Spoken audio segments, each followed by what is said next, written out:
KCRA 3 News at 8 on My 58 starts right now. Fine. Well, the weather's perfect for heading outside. Yeah, whether it's just mowing the lawn or touching up that landscape you let go during the winter, we have help this morning. Lawn expert Doug Berard is here to give you some tips on tackling your yard.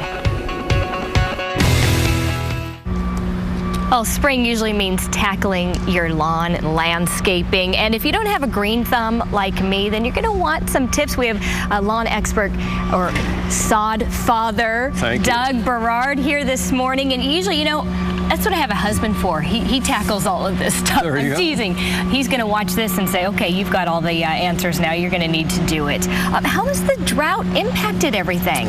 Well, droughts are cyclical, Tony, and when you think about a drought, a lot of people overreact, have a tendency to overreact and tear up their lawns in lieu of maybe a zero-scape idea.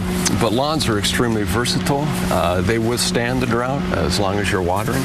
So bottom line, it's a lifestyle choice. Turf, natural turf, is the most versatile ground cover you can imagine. You can plant in it, on it, and around it, versus a zero-scape where you got to be a little bit sensitive to what you're putting in the landscape.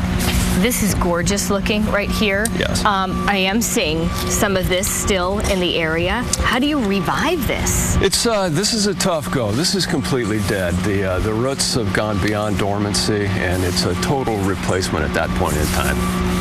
Okay. All right. So then what kind of sod should we be buying for this region, Sod Father? I just like that nickname. Predominantly in this region of the country is going to be fescue. Fescue is a cool season grass. It typically wakes up after the summer heat in September, grows vigorously through May or June when the heat kicks in again, and then goes into summer dormancy. The other predominant grass in the state of California is Bermuda, and it's a warm season grass. And typically, the warmer the climate, the more inland you get, the more Bermuda you're going to see. Any mowing tips? I don't do the mowing, but I know that my husband has been mowing a lot lately with the rain. Several mowing tips. Mow at the maximum height. For fescue, it's about 2 inches. For Bermuda, it's about 1.5 inches. And then sharpen the blades. A dull blade tends to stress grass. It's kind of like shaving with a dull razor. It kind of pulls and kind of tugs.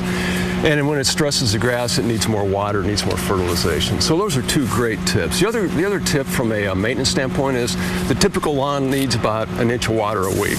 And bottom line, when people set up and tune up their sprinkler system for the year, they have a tendency to put it on a specific time. Well, that time really doesn't relate to the amount of water you're putting on your lawn. Sure. So one of the easiest tips I've got, and a faux rain gauge, if you will, is a 1 inch tall can of tuna. I spread these around my yard when I tune up my sprinkler system. Really? And when it accumulates to the top, you've got 1 inch of water. And you can meter or set your sprinkler system accordingly from there. You've got sprinkler options.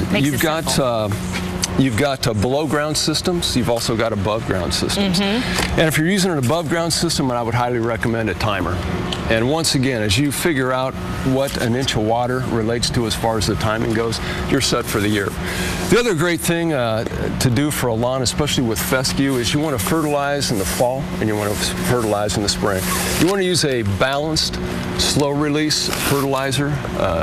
15-15-15 or a 16-16-16, whatever's available at your local Home Depot or Lowe's. Okay, you're going to have to come back. You were fantastic. Great tips. We really appreciate you being here, Doug. Thank you so much. Thank you. And what we love most importantly, is free water. Our lawns might be a little thirsty the rest of this week, right, Tamara? Yeah, that is right, Tony. It looks like we're going to stay dry at least.